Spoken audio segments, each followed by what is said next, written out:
the verified impeachment complaint against Vice President Sara Zimmerman Duterte be dismissed. So ako nagmo-move ngayon na i-consider ni Senator Bato, i-amend yung motion niya from dismissal to remanding. Hindi agarang ibinasura ngunit ibinalik ng Senado sa Kamara ang articles of impeachment laban kay Vice President Sara Duterte.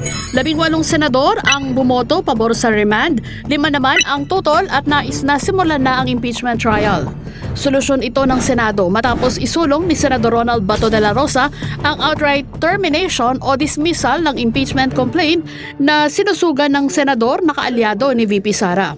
Question para kay De La Rosa ang legalidad ng reklamo dahil labag-an niya ito sa 1-year ban bukod pa sa diskusyon kung tatawid ang impeachment trial sa 20th Congress.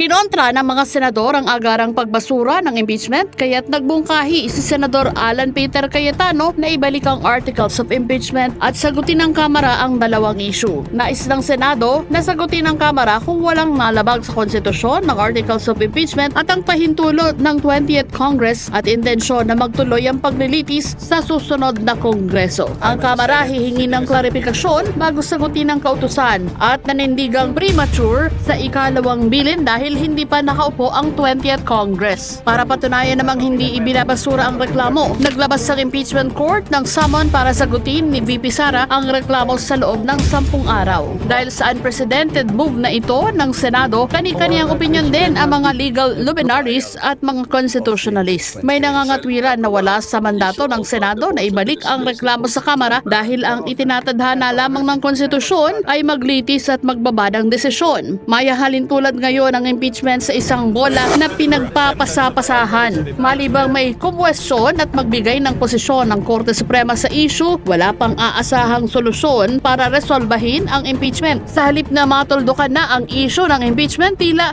magkakaroon pa ng deadlock sa kontrobersyang ito. At habang tuloy ang debate at bangayan sa politika, naharap na naman ang bansa sa iba't ibang problema. Tag-ulan na naman at kakibat nito ang mga banta ng kalamidad, bukod pa sa mga suliraning malapit sa sikmura na natabunan na naman ng away politika. Hanggang kailan pa kaya maaabala ang mga nangunguna sa bansa sa away politika at personal na interes? Ako po si Weng de la Fuente at ito ang Datos, ang totoong kwento sa likod ng mga issue.